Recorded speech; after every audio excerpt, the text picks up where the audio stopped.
ভিডিওকে ইউটিউব বা ফেসবুকের মাধ্যমে অনেকেই হয়তো দেখেছে।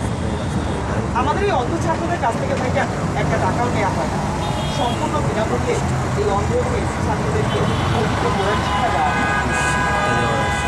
ভাইজান আপনারা অনেকে হয়তো ভাবতে পারেন যে অন্ধ ছাত্ররা আবার কীভাবে কোরআন পড়ে। এটা হচ্ছে ভাইজান অন্ধ ছাত্রদের জন্য কোরআন, যাকে বলা হয় ব্রেল কোরআন। এখানে অন্ধ ছাত্ররা শুধুমাত্র হাত রাখলে বা স্পর্শ করলেই বুঝতে পারেন ভাই যে কোথায় কোন হরফটি লেখা রয়েছে, কোথায় কোন আয়াতটি লেখা রয়েছে। ভাই আমরা যারা চোখে দেখি, আমাদের কোরআনগুলো যদি আমরা কোনো লাইব্রেরি থেকে কিনতে যাই 300, 400, 500 টাকা হাদিয়ার মধ্যে পাওয়া যায় ভাই। তবে ভাইজান আপনারা আমার কাছে যে ব্রেল কোরআনটি দেখতে পাচ্ছেন, লক্ষ্য করে দেখেন ভাই এখানে 3 পারা রয়েছে। এরকম 10টা খণ্ডে 30 পারা কোরআন হয়, যার সর্বনিম্ন হাদিয়া হচ্ছে 8,000 টাকা এবং সর্বোচ্চ হাদিয়া হচ্ছে 11 থেকে 12,000 টাকা।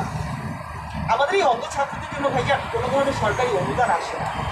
আপনাদের দশের সহযোগিতায় এই অন্ধ ছেলেরা কোরআনে হাফেজ হচ্ছে, আর আপনি দানের উসিলায় কোরআন না পড়েও কোরআন পড়ার মধ্যে সওয়াব পাচ্ছেন। কারণ হচ্ছে আল্লাহ রাসূল সাল্লাল্লাহু আলাইহি ওয়াসাল্লাম বলেন, যে ব্যক্তি কোনো সৎ কাজে সহযোগিতা করেন সে ব্যক্তি সৎ কাজ করার সমান সওয়াব লাভ করে। ভাই তারপর যদি কারো মনে কোনো প্রকার সন্দেহ থাকে, তাহলে আপনার হাতে থাকা মোবাইলটিতে যমুনা টিভি বা দীপ্ত টিভির মাধ্যমে আমাদের মাদ্রাসা এবং আমাদের ছাত্রদেরকে আপনারা এখন এই মুহূর্তে দেখতে পারেন। অথবা কেউ যদি ভাইজান আমার কাছে লিখতে না চান, তাহলে কষ্ট করে আমার কাছে ঠিকানা এবং ফোন নাম্বারটা আপনাদের